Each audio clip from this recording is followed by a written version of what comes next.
Okay, guys, I want to give you a really simple way to understand a stock chart. Okay, so we have a chart right in front of us. This is IBKR. This is Interactive Brokers. Watch what I'm going to do. It's going to happen very, very fast because it's simple. Okay, number one, is this chart moving from the bottom left to the top right of the screen? If it is, we'll put a check mark. Hooray, it's doing it. All right, second thing I'm going to do, I'm going to draw triangles. Okay, highs and lows, rising and falling. That's what I'm going to do. Then what am I going to do? I'm going to draw some circles across the tops.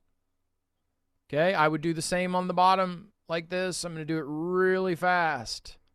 Boom, just like that. Then you know what I'm going to do? I'm going to come in here and I'm going to use my charting software and I'm going to draw a line through those circles. Okay, now I'm doing this quite quickly. Of course, I've done this many, many times. Drop the line, pull it up to the circles. Now let's come in here and let's just delete the drawings and look what I've got. Okay, I've got an easy way to come in and measure highs and lows.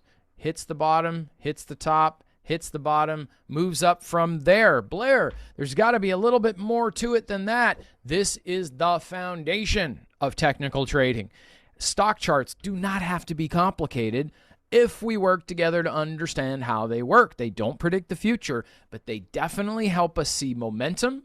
They help us build plans, and that is one of the crucial, most crucial aspects of real trading. In the Unlock the Stock Market Challenge, we're going to dive into this and more of the four main skills that every trader needs to know to understand what trading really is so we can stop doing all the things everybody else is doing, which is not trading, and start actually doing what real traders do.